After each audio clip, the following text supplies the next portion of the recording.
If your MailChimp audience is getting cluttered with old, inactive, or unnecessary contacts, then this video is going to help you clean it up fast. In today's tutorial, I'm going to show you how to clean your MailChimp list step by step so you can remove contacts you no longer need and keep your audience more organized. If this video helps, make sure you hit the like button and subscribe for more simple software tutorials just like this.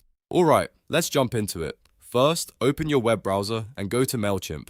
Once the page loads, sign in using your account credentials. Make sure you're logging into the correct account, especially if you manage more than one MailChimp workspace or brand. After you sign in, you'll land inside the MailChimp dashboard. From here, look to the left-hand navigation menu and click Audience. This is the section where all of your contacts, subscribers, and list management tools live. If you're trying to clean up your list, this is where you'll spend most of your time. Now that you're in the Audience section, start locating the contacts you want to remove. You can scroll through the list or use MailChimp's search and filtering tools if you're trying to find specific people. Once you've found the contact or contacts you want to delete, tick the checkbox next to each one. Take a moment here to double check your selection before moving forward, because once these contacts are permanently deleted, you won't be able to recover them. After selecting the correct contacts, look for the three-dot menu above the contact list. This is the Actions menu, and it contains different options for managing the contacts you've selected. Click that menu to open it up.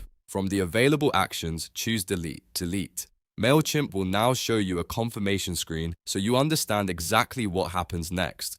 This is an important step because deleting contacts in MailChimp is permanent, so you want to review everything carefully before continuing. Read the warning message on the screen, then tick the confirmation checkbox and click Continue to Delete. MailChimp will bring up one more confirmation screen, and this is where you'll need to acknowledge that you understand the deletion cannot be undone. Tick the box that says, I understand, to confirm that you recognize this action is permanent. Next, MailChimp will ask you to type a confirmation phrase exactly as shown. In this case, enter permanently delete in all capital letters and make sure you spell it exactly right. This phrase is there to prevent accidental deletions, so take your time and enter it carefully. Once the confirmation phrase is entered correctly, click Permanently Delete. MailChimp will then remove the selected contacts from your audience permanently. At this point, your list should be cleaner, more organized, and easier to manage going forward. This is a really useful process if you're removing old test contacts, outdated subscribers, or people you no longer want in your audience. Just remember, because this deletion is permanent, always verify your selection before you confirm anything. And that's how you clean your MailChimp list step by step. If you found this helpful, please give the video a like, subscribe to the channel, and turn on notifications so you don't miss the next tutorial. Thanks for watching, and I'll see you in the next one.